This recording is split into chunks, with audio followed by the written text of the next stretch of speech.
Educational creativity চ্যানেলে সকলকে স্বাগত।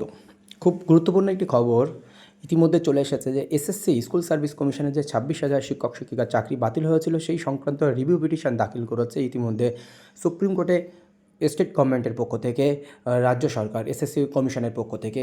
তো সেখানে ইতিমধ্যে যে সমস্ত ডকুমেন্টস রয়েছে সব কিছু সাবমিট করে দিয়েছে। এখন বিষয় হলো কাদের নিয়ে সাবমিট করলো, যোগ্য না অযোগ্যদের নিয়ে সাবমিট করলো, সে একটি গভীর প্রশ্ন থেকে যাচ্ছে। সেই প্রশ্ন কিন্তু এখন বাইরে আসছে না, কারণ স্টেট গভর্নমেন্ট তারা নিজেদের মতো করেছে। এমনকি এসএসসির চেয়ারম্যানও যোগ্যদের সঙ্গে ভালোভাবে কমিউনিকেশন করেনি। তো তাহলে এর ভবিষ্যৎ কী হবে, এটা কিন্তু খুব একটা ভয়ানক ব্যাপার হয়ে দাঁড়িয়েছে, একটা ষড়যন্ত্রের মতো চলছে বলা যেতে পারে।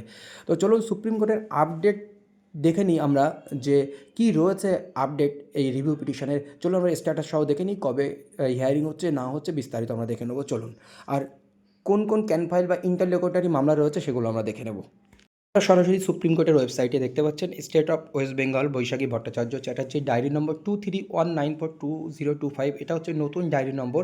আগের যে ডায়েরি নম্বর ছিল মূল মামলার এসএসসি যেটা 3 তারিখে অর্ডার হয়েছিল সেটা থেকে সম্পূর্ণ ভিন্ন। এটা নতুন ফাইল, একটি ফাইল হয়েছে 29/4/2025। ফাইল অ্যাকসেপ্টেড হয়ে গেছে, সেই জন্য এই স্ট্যাটাসটি চলে এলো। 11টা 8 PM দুপুরবেলা। কেস নাম্বার এখনও পড়েনি, সিএনআর নাম্বার। কবে ডেট আসবে সেটা আমরা কিন্তু এখনও জানতে পারিনি। সেই ডেট কবে আসবে সেটার জন্য আমাদের অপেক্ষা করতে হবে। Present last and listed on কবে সেটা আসেনি, খুবই তাড়াতাড়ি চলে আসবে সম্ভবত এটাই, কারণ যেহেতু এটা একটা হাইলাইটেড মামলা। স্ট্যাটাস অফ স্টেট নেই, তো petitioner state of West Bengal. এখানে পিটিশনার রয়েছে স্টেট অফ ওয়েস্ট বেঙ্গল, কারণ স্টেট অফ ওয়েস্ট বেঙ্গল বা স্কুল সার্ভিস কমিশন নিজেই কিন্তু রিভিউ পিটিশন করেছে। এবার এই রিভিউ পিটিশনের মধ্যে আসল অ্যাপ্লিকেশন কী আছে সেটা কিন্তু ধোঁয়াশা রয়েছে।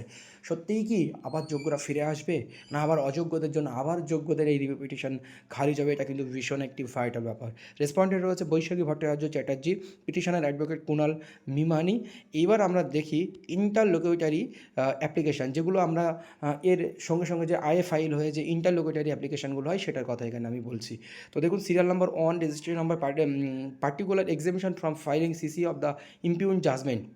তো এই একটা ফাইল হয়েছে, এর সঙ্গে যুক্ত করে ফাইলিং ডেট 30/4/2025।